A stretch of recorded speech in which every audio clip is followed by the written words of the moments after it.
started. Thank you all so much for joining us for our Defend Our Health authors talk.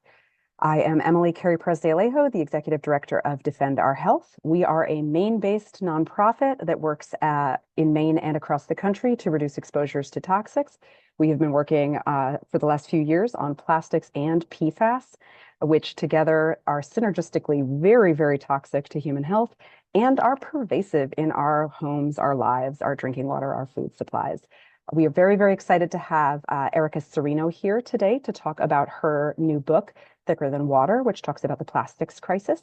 And we have our own Maya Rommwatt from Defend, who is our programs director and is a plastics expert as well. So Erica and Maya, thank you so much for joining us today. We look forward to this conversation. If you have any questions during the talk, please put your questions in the Q&A and we will address them after the two presentations are done. Thanks so much and looking forward to it.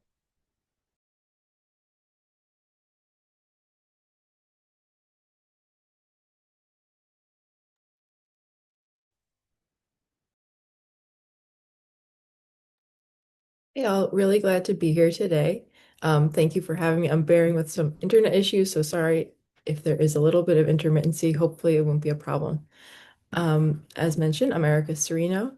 I am author of the book Thicker Than Water, The Quest for Solutions to the Plastic Crisis, and I'll be discussing today the journey of writing this book. So it all started on the Pacific Garbage Patch.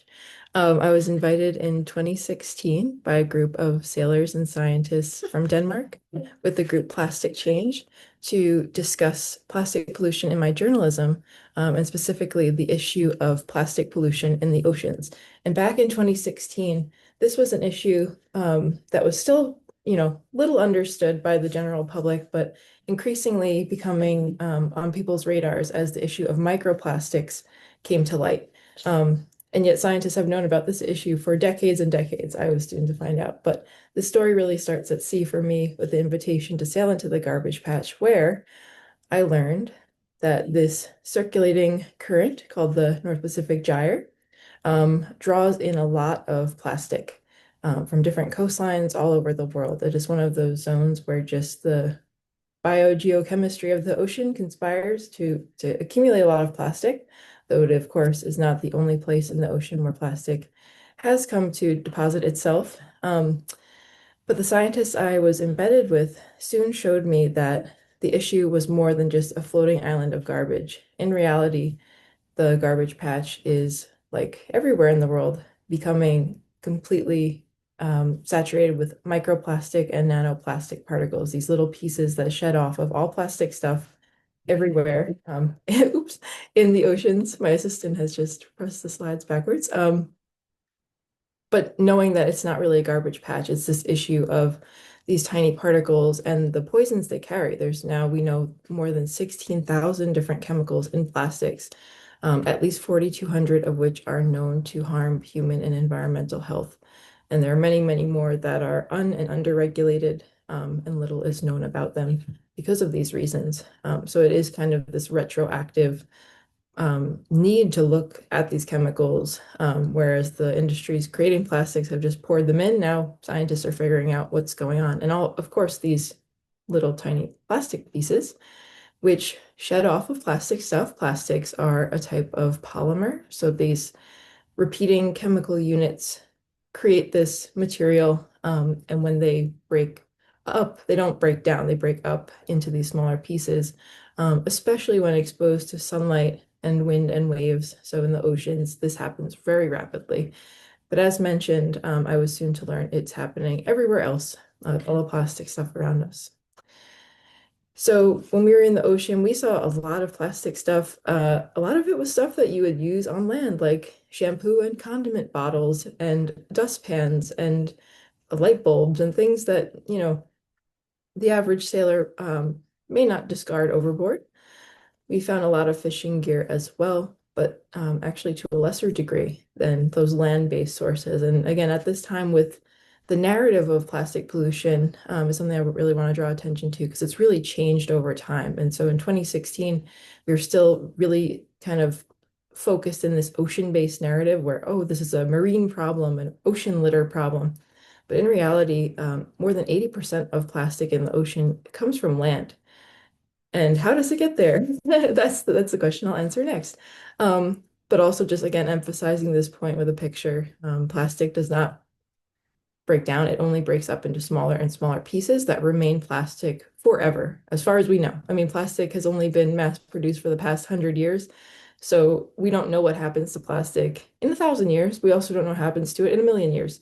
Um, we only know that for the time being, there's plastic from, the 50s, the 60s, 70s that is still with us today. And so out in the garbage patch, when you're sailing on a boat for 3,000 nautical miles, 24 days, 24 nights at sea, there was a lot of time where we were thinking about food because this is a big part of, having having an adventure on the ocean. You need to be sustained because we were working in shifts, 4 hours on, 4 hours off, doing science. I was documenting the whole thing. And so we did need to eat. And so we would go fishing. And unfortunately, when we looked at the fish that we were catching, this is a mahi-mahi or a dolphin fish, we saw that they were filled with microplastics, finding them in the stomachs. And that really emphasized to me at that time too. It's like this was before anyone knew that our bodies had plastics in them. But to know that these animals are the sentinels of our world. So if their bodies are filling with plastic particles, so are ours for the most part. Um, there really is plastic all around us, and now we know inside of us as well.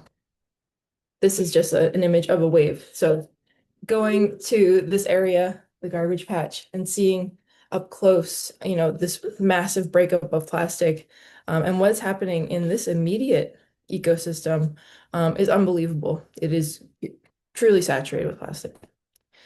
You can scoop your hand in the water and come out with a handful of plastic. I have this jar or this handful of plastic famously displayed in a jar in my home. And I always tell people when they visit, like where it came from and why I have it still.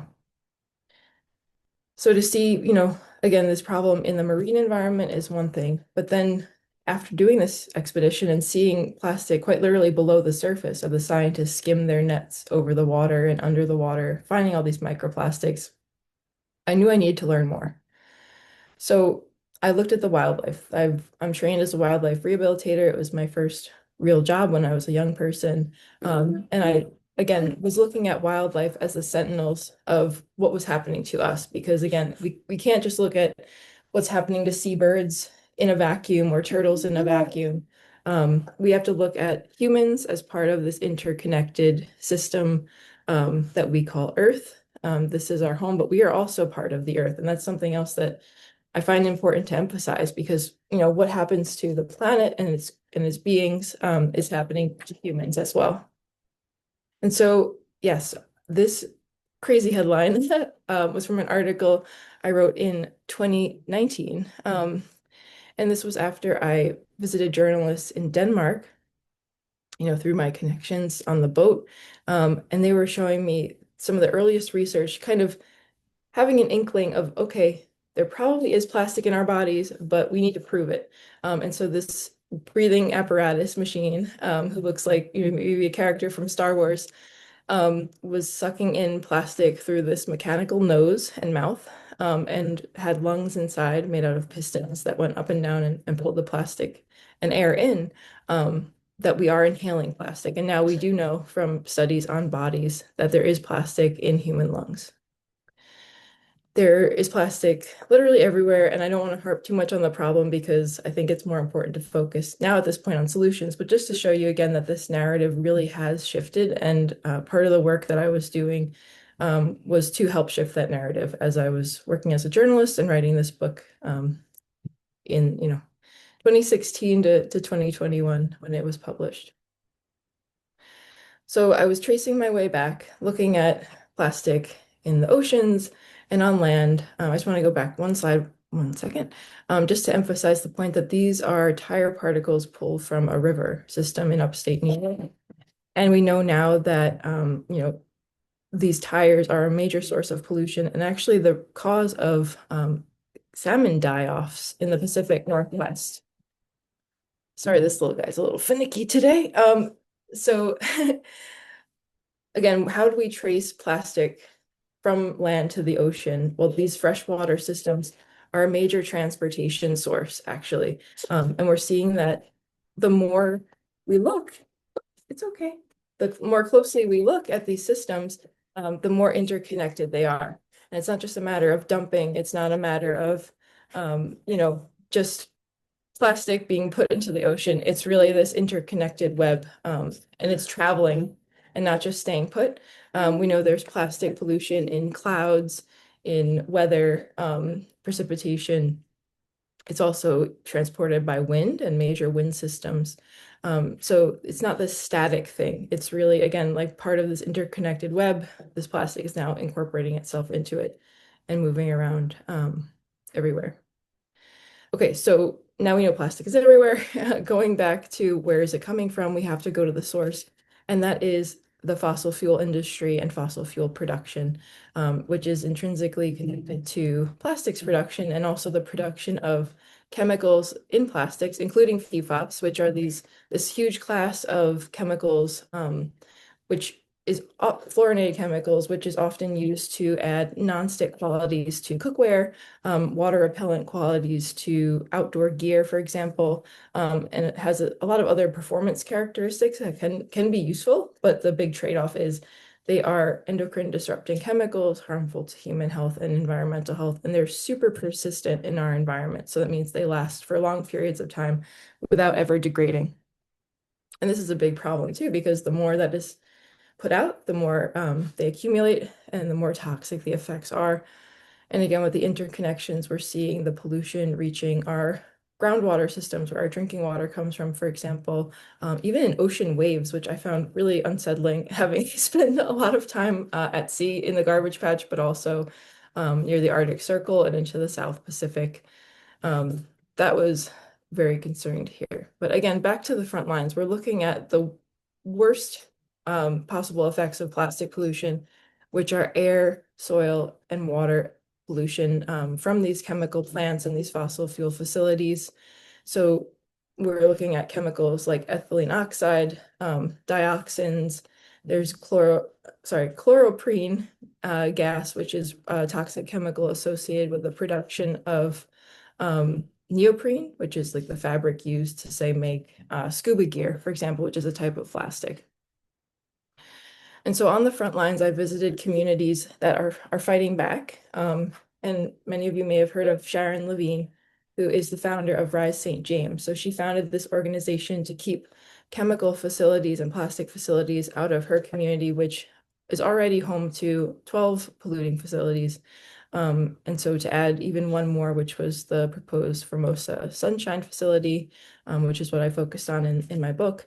And this fight, which has been going on for years, literally back and forth with, stopping permits and then, local governments enabling the corporation to set up shop.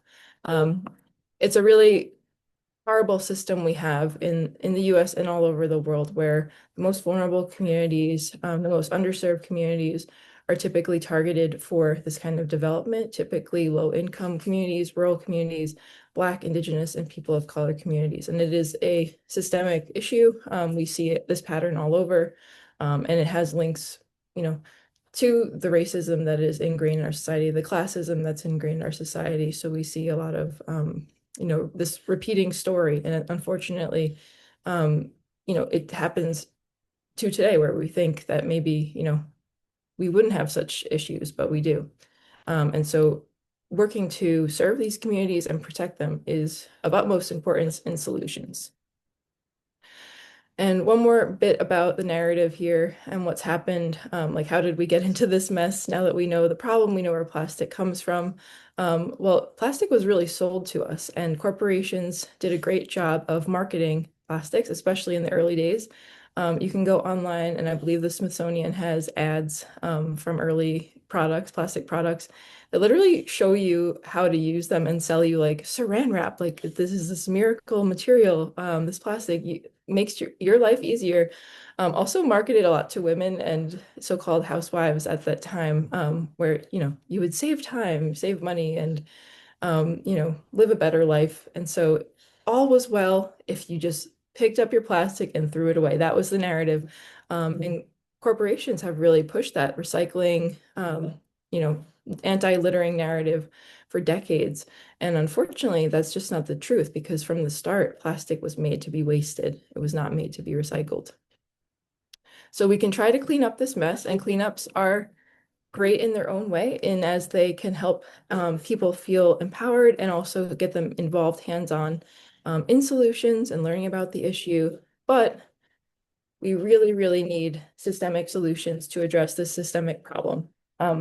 This includes the enactment and enforcement of strong policies, and this means simplifying chemicals. I talked about those 16,000 plus chemicals in plastic. We really, really need to eliminate those worst chemicals, PFAS included, and get chemicals simplified first and foremost, because we can't get rid of plastic tomorrow.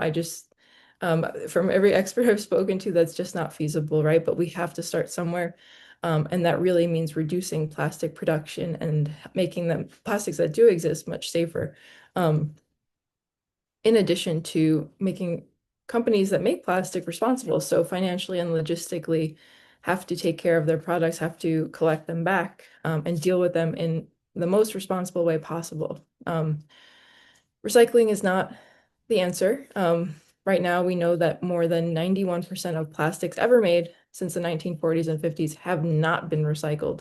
That means they've ended up in landfills, the environment, incinerators, and our bodies. This is a major, major problem. And again, every time plastic is put into the recycling bin, there's no guarantee that it will actually be recycled. And what's more, when plastic is rarely recycled, it needs fresh plastic, not fresh plastic. I hate that using that word fresh with plastic. That's just not right. New plastic, newly made plastic, and additional chemicals in order to even reprocess it, because the quality diminishes with each round of recycling. So looking at solutions, we can't just say, oh, we must recycle more. Well, recycling isn't really the solution that we've been sold on for so many years. The true answer is circularity. And to have circularity, we need to eliminate plastic, because plastic does not exist in circular systems. It cannot exist in circular systems. We do have other materials before plastic was made. For the majority of human history, plastic did not exist. And it's not about going back in time. It's about being smart about what we use and intentional about the materials that we can use. So things like stainless steel, glass, different types of paper and wood, when responsibly used and reused and collected, can be useful. We also look at regenerative materials such as mushroom mycelium and algae, which can maybe be applied to a single-use purpose. 1 second.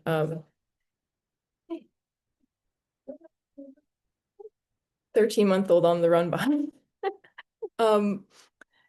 We have those materials that can be used as single use when needed. The true answer, really, we need to eliminate wastefulness. But when we have to use single use, let's use materials that are non-toxic and benign to the earth.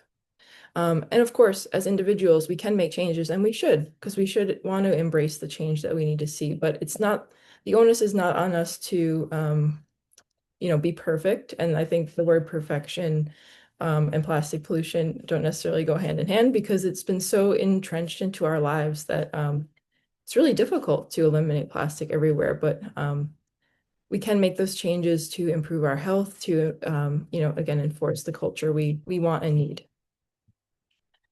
So just to implement these values into our lives is very, very valuable. And then, of course, into the systems that we need to change on that bigger level.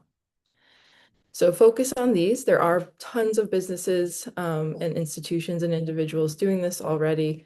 I started working with Plastic Pollution Coalition after my book was published in 2022, because after 10 years on the, oops, sorry, my calendar came up. After 10 years on the plastic pollution beat, I knew that I needed to focus on this issue full time. And so in my work as the communications manager at Plastic Pollution Coalition, I do share this information with everyone that I encounter. And you can meet our coalition members on our website and see the change makers who are doing the right thing. Here are just some images so you can see solutions that are super simple in action. Again, reuse, refill, repair, share, and regenerate. And thank you so much. There is a lot that we need to protect and want to protect. And I think having the hope that there are people out there who care is a big part of this change that we're seeing. And I hope that you can maintain that hope because there is a lot of bad news out there. But we can overcome this. It will take time and it will take a lot of hard work, but people are doing it. So I'll leave you there. I know you have questions probably, and we have another presentation. So thank you very much. Thanks so much, Erica. That was great. Um, so my slides are going to be shared for me. Thank you. As mentioned, my name is Maya Rommwatt. I'm with Defend Our Health. I'm the Director of Campaigns and Programs. And segueing from Erica's presentation, I want to share with you all some work we recently have done on the fashion sector, specifically around kids' clothing. And we were looking at both chemicals of concern and plastics. So ultimately, our goal here is to try to convince companies, large companies in particular, to cut back on their use of chemicals of concern and plastics in clothing and the production of clothing. So this is, one type of tool to try to draw down plastic, as Erica mentioned. Can we go into presenter mode if possible? Thank you. So this is our Defend Our Kids Fashion Scorecard is what we're calling it this year. It was our first annual. We hope to produce this in coming years and scale it up a little bit because it was a small sort of pilot program. We just looked at 10 popular brands, and we'll get to a list of those soon. But we were looking at kids' clothing. So we included a number of brands that exclusively sell kids' clothing. We also looked at a number of large brands that have a large market share of the kids' clothing market. So they sell a great deal of kids' clothing out there.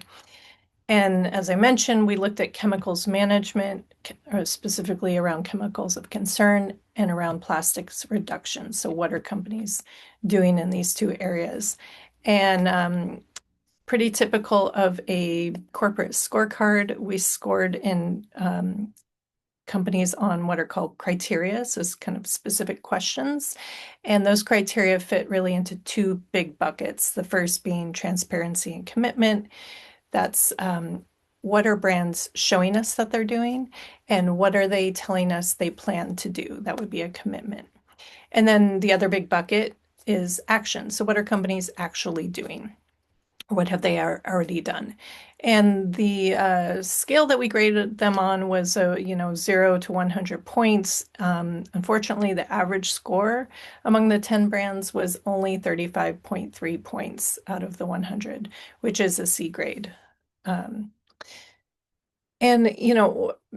taking a moment to just look at like why we looked at this, why kids clothing, why clothing at all.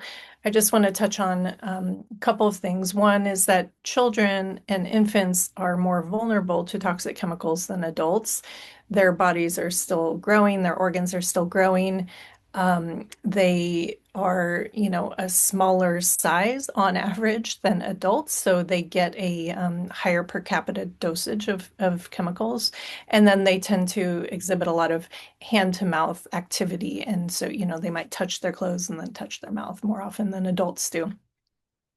And why clothing? So again, when we're looking at plastics, one thing we notice is that a great deal of our clothing is actually made from plastics. Polyester is a plastic. So more and more, like the share of clothing and fibers produced globally that are made from synthetic fossil fuel-based materials, such as polyester, has been increasing rapidly, and it's now more than half of all fibers produced on the planet. So less than half are now natural fibers. And the sector, clothing brands are almost not regulated at all. There's very little regulation around chemicals, or of course plastics. And so what we see in the way of progress is mostly through voluntary commitments, which is a great first step, but without policy to really hold brands' feet to the fire, we're left with just voluntary commitments, which can be backtracked on. So I do want to point out, I won't dwell on this too much since this is more about plastics today, but we did focus, we were looking at chemicals of concern and plastics, but there are a lot of chemicals of concern out there. So we kept our focus and attention on 3 specific chemicals or chemical classes in much of our criteria. So we asked about and looked closely at PFAS, which, as Erica mentioned, are highly persistent, used often in water and stain repellency. Also, if you see a wrinkle-free, that could be imparted from PFAS. And PFAS are linked to developmental, immune, and metabolic harms. We also looked at phthalates, which are used to make plastics more flexible. Phthalates are endocrine disruptors. They're also linked to developmental, reproductive, and metabolic harms. And there's actually no safe level for infants or children of phthalates. And then we also looked at PVC, which you probably know is a type of plastic that's used in the fashion sector. It's used a lot as faux leather or vegan leather. It's used in packaging a great deal, and also like elastic bands, such as what holds your socks up, right? And it's sometimes used in screen prints. And PVC can emit vinyl chloride, which is associated with liver damage and is the highest class carcinogen. Next slide. Thank you. I mentioned the 2 big buckets, so transparency and commitment, the criteria that fit into that bucket. We only gave 20% of the total points for that because we feel that action is a lot more important than transparency and commitments. But in this bucket, we asked companies about what kind of publicly available information do they have out there? Do they produce a sustainability report, for instance? We asked if they disclosed intentionally added phthalates, PVC, and PFAS, which actually nobody does. We asked about a target to reduce chemicals of concern. So in this criteria, we gave points for phthalates and PFAS reductions, but we also gave points for other chemicals of concern that came up. And we noticed a lot of companies are focused on PFAS right now, which I think reflects the policy movement that has happened, and again reminds us that policy and voluntary commitments really should go hand in hand. We also asked about a fiber's target and transparency. So do brands tell us, for instance, what percentage of all their product is made from polyester? A few brands do this, but not all. And if they do it, it's typically in the sustainability report. And then we asked, do any brands have a target to use fewer synthetic fibers, or a smaller percentage of synthetic fibers? Actually, none of the brands do, although one of the brands scored primary actually uses exclusively cotton in all lines except their swimwear and activewear. And then we asked about a plastic reduction, packaging reductions target. So are companies making targets to draw down their use of plastic packaging? We also gave specific points for if they were cutting out PVC packaging, which is an important area where we find PVC. Next slide. And then the action criteria, like I mentioned, got the bulk of the grade.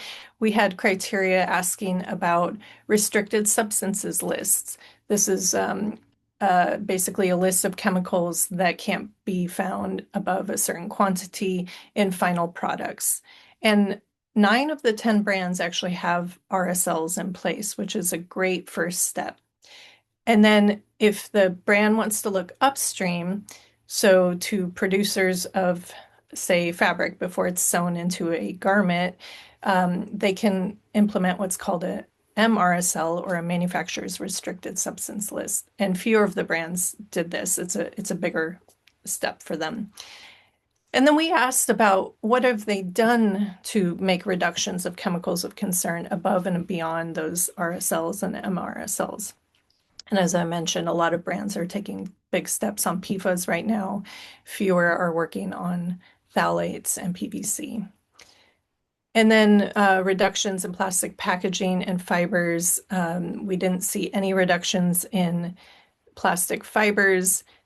We do see some reductions in plastic packaging, but not nearly enough. A lot of brands are basically testing the waters, kind of saying, well, we're going to take plastic out of this one, maybe these hangers, but nowhere else. Then we also asked about brands' advocacy to restrict hazardous chemicals or plastics and their investment in safer solutions. And actually, none of the 10 brands got any points in either of these two categories. And here you can see the results. You can also notice which brands we scored. H&M really uses a fair amount of polyester. It has I think, maybe not so much as a percentage, but as volume. It's a big fast fashion line. But they have done a lot of work on chemicals of concern, which is how they got the highest score here. And Janie and Jack at the bottom, you can see actually got 0 points. And we've had a pretty typical spread here. Next slide. So I just want to mention that we can't shop our way out of the problem. We need companies to do more. I mean, as Erica mentioned, it is important to do what you can, but we can't expect that we can personally shop our way out of the problem. We absolutely need companies to set stricter guidelines, and we need policy that really restricts what these companies are using in terms of chemicals of concern and plastics.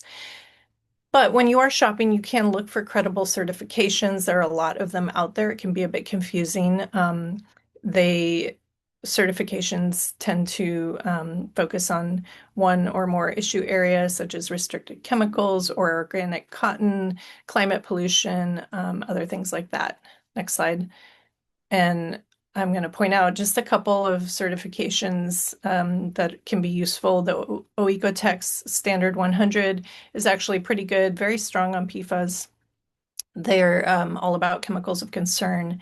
ZDHC is a group initiated by big brands, triggered basically by a Greenpeace campaign more than a decade ago. And ZDHC builds MRSL, so manufactured restricted substance lists for brands to adopt. And then in the lower left, Global Organic Textile Standard, that's called GOTS, that's around organic cotton. Blue Sign looks at actually a number of issues, including chemicals and plastics. And the Affirm group on the far right is similar to ZDHC, but it makes an RSL, so a restricted substance list for your final product, finished product. And that's, if you see a brand has adopted the Affirm group's RSL, that's a pretty good first step.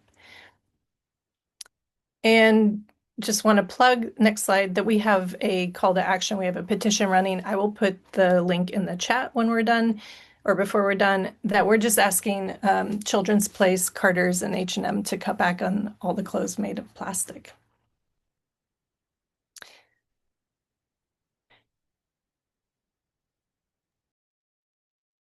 Maya and Erica, thank you so much. As a reminder, if anyone has any questions, please put them in the Q&A. And we've got a couple of questions. This first one is for you, Erica. You said that plastics don't go away, they're just breaking into smaller pieces. What about those dissolvable, compostable plastics, like the dishwasher and laundry pods? Are those actually, is that like a little asterisk to what you said? Are those legit? That's a great question, and one that's been in the news a lot, because Plastic Pollution Coalition and several of our scientific advisors have actually pointed out that this plastic, there's evidence that it remains plastic. So maybe not those microplastics per se, but it is created into this kind of like soluble microscopic level plastic, which is potentially more insidious. So PVA is one of the most commonly used in these pods and dissolvable things. So polyvinyl acetate, or we can see different types of formulations, but we'll say like PVA this is something that, we need more research on to understand exactly what happens, but I'll say that there is enough evidence that merits further investigation. So I would say avoid that if you can. Right, thank you. Okay, this is maybe for both of you. So jump in for whoever wants to grab it. Are there national or international laws or treaties that are going to help reduce plastics or address this issue? Erica, do you want to talk about the global treaty and I could talk about? Yeah, so the Global Plastics Treaty is now being negotiated. We're up to the 5.2 negotiating session to just finished up this past August. So we were supposed to have 5 sessions to finalize this treaty that would supposedly, regulate plastic pollution from the source to the sink, so from fossil fuel production to its final disposal. And unfortunately, there's a lot of back and forth from different countries, primarily those biggest plastic polluters, which do include the United States. In terms of how do we address this issue best, the real solution is to have, cutting and capping plastic production. And that does start with fossil fuels. And those fossil fuel friendly companies for countries do not want to see that happen. And so that's why this has been a very drawn out process. But we need that. And we also need the protections for frontline communities. We need the chemical simplification. Everything that Maya and I kind of covered just now, we need in a global treaty because we do have legislation on a local, state, national level in some parts of the world. Very common to see plastic bag bans, for example, and those can be helpful locally, but just as one piece of legislation, it cannot exist on its own. We need this global holistic approach. And starting with single-use plastics, those are the most easily replaced or eliminated. So to really cut those down would be a very positive thing. All right, and we have time for just, Oh, I can go ahead. I can just add real quick, just absolutely. And states in the US are definitely beginning to pass things at the state level, and a good resource to find out more specifics is the Safer States Bill Tracker. We'll pop a link into the chat. And Defend Our Health has big plans in the coming couple of years to work on plastics more deeply at the state level, so stay tuned for that. All right, and time for one last question, and then we'll wrap up. Okay, has anyone attempted to work with any of the larger grocery store chains to encourage them to use their buying clout to persuade product suppliers to stop using so much single-use, non-essential plastics? So is anyone using that grocery store lever to try and change the market? Yeah, I'm happy to jump in. Plastic Pollution Coalition has currently a petition to pressure Trader Joe's to eliminate some of its plastic because, consumer demand. I mean, people have come to us and said, these corporations are using too much plastic, specifically grocery stores. And on a community-based level, we have heard from folks who do approach like their local grocery store and ask for more bulk refill options, for example, which is a great way to eliminate a lot of single-use plastic. That's one strategy, and also demanding more loose raw foods like fruits and vegetables, and as well as more that appears in different packaging. You can get, for example, milk and beverages in glass, and eggs in cardboard cartons. So things like that. We've heard grassroots. All right, well, thank you both so much for joining us today. We really appreciate this discussion. Obviously, there is a lot more to dig into around plastics and some of these other pervasive toxics in our environment, and the plastics are carrying quite a lot of those nasty and noxious chemicals as well. So again, Defend Our Health, we are working on this issue. We're working with partners across the country. So if you're probably already on our newsletter, that's how you found us. But if you share this with anyone, please know that it's overwhelming. There are so many places where plastics are in our lives. They're in our food, they're in our water, they're in everything. We're inhaling them. But it is not a hopeless situation. I think that there are lots of places that both Maya and Erica had mentioned where we can really make progress to start reducing our exposures to these and reducing the production of these really hazardous and harmful materials. So thank you so much for joining us today. We are going to be sending out a discount code as well as a recording for this in a couple of days. So that'll be in your inbox soon. And we will also send you the information for the next of our author talks. We've got 2 more scheduled for this year, a November and a December. So we're looking forward to seeing you. So thank you so much, Erica. Thank you so much, Maya. And thank you for everyone who joined us today. Have a lovely day, and let's beat plastics and PFAS and all these other toxics. Let's have healthy lives and healthy homes. Have a great day.